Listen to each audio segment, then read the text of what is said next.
এক গ্রামে অশোক নামের একজন গরিব ব্যক্তি বসবাস করত। সে খুব সৎ ও পরিশ্রমী ছিল। অশোক তার স্ত্রী ও ছোট মেয়ে দীপ্তির সাথে ছোট্ট একটা বাড়িতে থাকত। একদিন অশোক বাড়ি থেকে বাজারের জন্য বের হলো। অশোক গ্রামের পথ দিয়ে বাজারের দিকে যাচ্ছিল। যেতে যেতে রাস্তায় তার সাথে মাখনলালের দেখা হয়। কি অশোক, কোথায় চললে? এই তো বাজারের দিকে যাচ্ছিলাম। আমিও বাজারেই যাচ্ছি। শুনলাম সেখানে অনেক গরু বিক্রেতা এসেছে, আর সব ভালো ভালো গরু খুব কম দামে বিক্রি করছে। তাই? কম দামে গরু বিক্রি করছে? হ্যাঁ, খুব সস্তায়। এজন্য আমি ভাবছি আমিও একটা গরু কিনবো।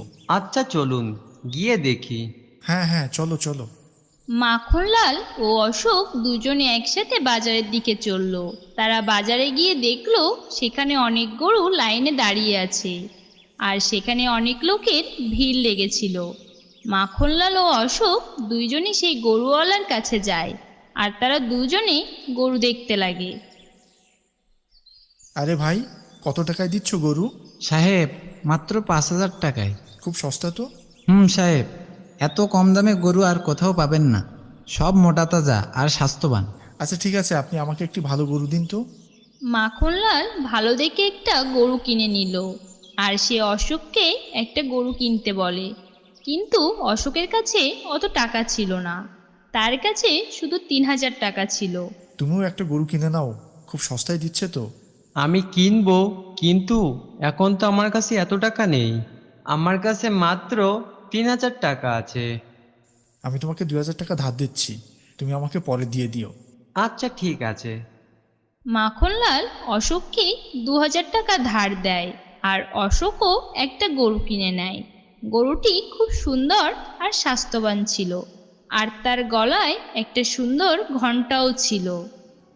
সে গরুটি নিয়ে পথ দিয়ে বাড়ি ফিরছিল, আর সে ফিরতে ফিরতে ভাবে, সব টাকা তো গরু কিনতেই খরচ করে ফেললাম, তারপরে আবার মাখনলালকে 2,000 টাকা দিতে হবে। আমি এই গরুর দুধ ও ঘি মাখন বেচে অনেক টাকা আয় করব, আর সব টাকা শোধ করে দেব।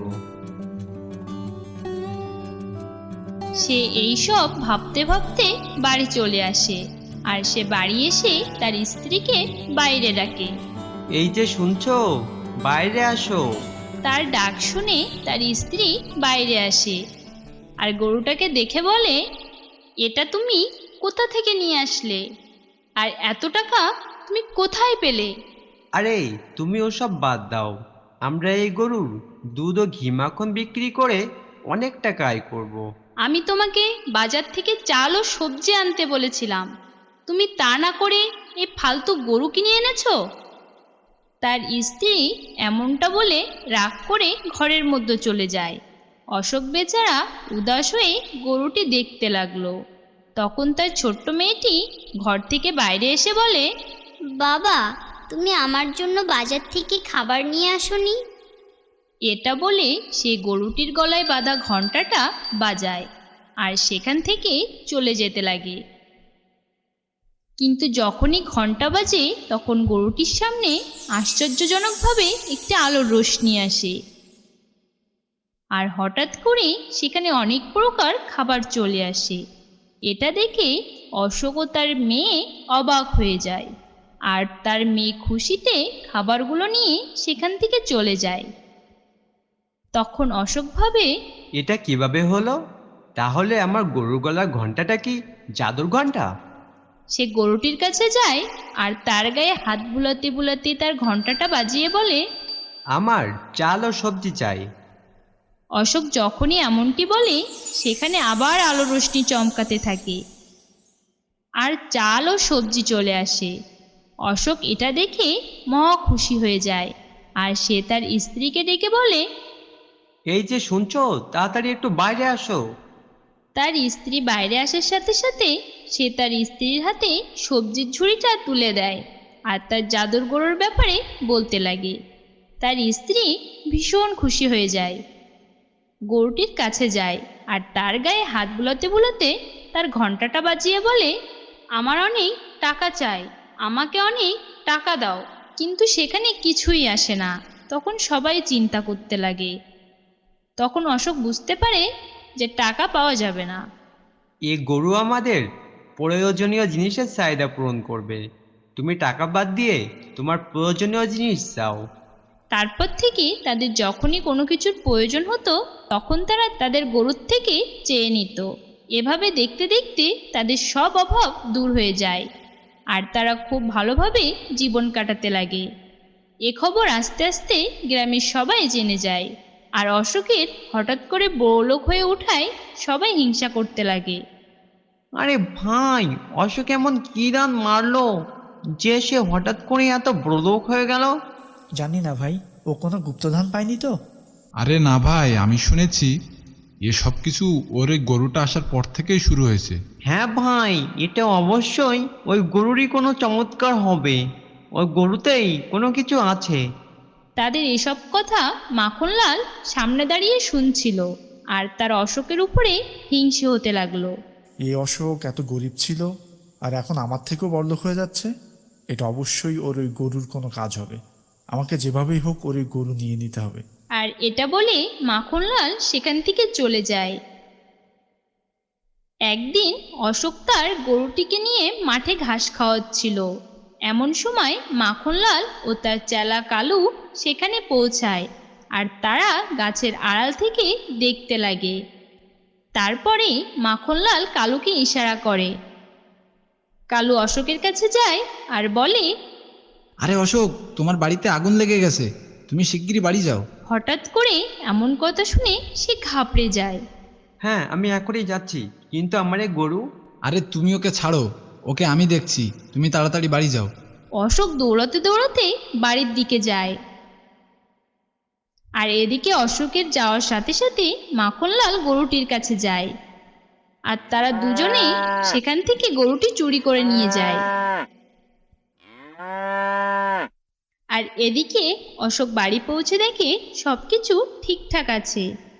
সে দৌড়াতে দৌড়াতে মাঠের দিকে যায় আর তার গরুটিকে খুঁজতে লাগে, কিন্তু সেখানে তার গরুটিকে খুঁজে পায় না আর সে মাটিতে বসে কাঁদতে লাগে। আমার প্রিয় গরুটা কোথায় গেল? আমার প্রিয় গরু।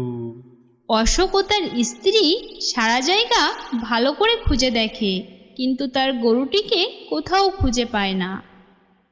বাবা বাবা, আমি আমাদের গরুটাকে মাখনলালের বাড়ির সামনে দেখলাম। মনে হয় সে আমাদের গরুটাকে চুরি করে নিয়ে গেছে। অশোক একথা শুনে তাড়াতাড়ি গ্রাম প্রধান রামু কাকার কাছে যায় আর তাকে সব কথা খুলে বলে। রামু কাকা, ওই মাখনলাল আমার গরুটা চুরি করে তার বাড়িতে নিয়ে গেছে। এমন একটা কাজ করলো সে। তুমি চলো আমার সাথে, আমি ওকে মজা দেখাচ্ছি। অশোক ও তার স্ত্রী আর গ্রাম প্রধান রামু কাকা মাখনলালের বাড়িতে যায় আর গিয়েই দেখে তার বাড়ির সামনে অশোকের গরুটা বাঁধা আছে। গরুটা অশোককে দেখতেই ডাকতে শুরু করে। এই যে কাকা, দেখুন আমার গরু। কোথায় গেল মাখনলাল? ওকে ডাকো। মাখনলাল তাদের কথা শুনেই ঘর থেকে বাইরে চলে আসে। তুমি অশোকের গরু কি জন্য চুরি করেছো? হ্যাঁ, আমি জানি এটা। এজন্য আমি এই গরু আমার কাছে রেখে দিয়েছি। আমি এখনই তোমার টাকা দিয়ে দিচ্ছি। না থাক, এখন এই গরু আমার হয়ে গেছে, আমাকে আর টাকা দিতে হবে না। রামু কাকা মাখনলালকে বুঝায়, কিন্তু সে কিছুতেই মানতে নারাজ। তুমি তোমার 2000 টাকা নাও আর এখনই গরু ফিরিয়ে দাও। আরে মাখন ভাই, সকল জাদু ওই গরুর গলার ঘণ্টায়।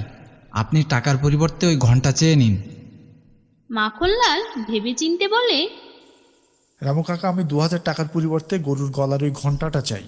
আমি টাকা গরু কিনতে দিয়েছিলাম, কিন্তু টাকার জায়গায় আমাকে এই ঘন্টাটা দিয়ে দিন।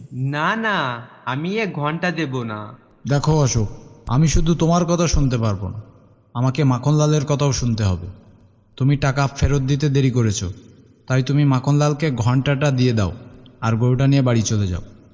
বেচারা অশোকের কাছে আর কোনো পথ না থাকায় তার গরুর গলার ঘণ্টাটা খুলে দিতে হয়। ঘণ্টা পেয়ে তো মাখনলাল মহা খুশি হয়ে যায় আর অশোক উদাস হয়ে পরিবারের সাথে বাড়িতে ফিরে যায়। আমরা আবার গরিব হয়ে যাব। ওই জাদুর ঘন্টা তো এখন আমাদের কাছে নেই। অশোক উদাস হয়ে গরুটির দিকে দেখতে লাগলো। এমন সময় তার মেয়ে এসে বলে, বাবা বাবা, আমাদের ঘরে তো চাল নেই, সব চাল শেষ হয়ে গেছে। তার মেয়ে যখনই এমনটা বলে সেখানে আবার আগের মতো আলোর রোশনি চমকাতে থাকে আর আবারও চাল ডাল চলে আসে।